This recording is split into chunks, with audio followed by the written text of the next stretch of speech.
ఓ engineer bridge కట్టిండనుకో అది కూలొచ్చు కూలకపోవచ్చు. ఓ doctor operation చేసిండనుకో మనిషి బతకొచ్చు బతకకపోవచ్చు. ఓ లాయర్ కేసు వాదిస్తుంటే గెలవచ్చు గెలవకపోవచ్చు. ఓ డైరెక్టర్ సినిమా తీస్తే ఆడొచ్చు ఆడకపోవచ్చు. ఓ బిజినెస్ మ్యాన్ కు దందాల లాభం రావచ్చు రాకపోవచ్చు. కానీ ఓ దొంగన్న దేనికన్నా సూటి పెట్టిండంటే పక్కా పర్తలు పడాల్సిందే. కానీ గీడేమైందంటే చెప్పుడు కాదు చూడాల్సిందే. రైట్, సలాకు తీసుకొని తాళం తీస్తానికి తండ్లాట మొదలైంది. అటు గుంజుడు ఇటు గుంజుడు బగ్గనే తిప్పల పడ్డాడు. ఎట్లా కావాలి, అస్సలు వచ్చి పాడైతలేదు కదా అని దిక్కులు చూస్తుండు. ఇంకేదాన్ని ఇసుర దొరుకుతుందేమో అని అట్లా పోయి వచ్చిండు. సీక్రెట్ కెమెరాను చూసి కూడా గింత బుగులు పడతలేడు కదా.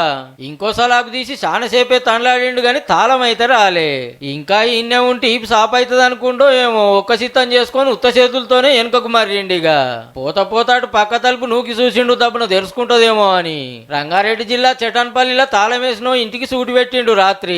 ఇంటోళ్ళు పట్నంలో దవాఖానకు వచ్చిండ్రట. తెల్లారి తాళం వంకర పోయి ఉన్నదేందని సీక్రెట్ కెమెరాలో చూస్తే మనోని పంతనం బయటపడ్డది. ఇక దొంగన్నం దొరికించుకునే పనులున్నారు పోలీసోళ్ళు. గింత బందోబస్తున్నది ఏ కంపెనీ తాళం కావచ్చని అడుగొచ్చురు చుట్టుముట్టోళ్ళు. ఏ రైళ్లు చూసుకున్నా అయిపోవు, తెల్లందాకా దానిలాడినా ఉత్తదే అయ్యానని దొంగన్ని ఎంత బాధపడుతున్నాడో పో.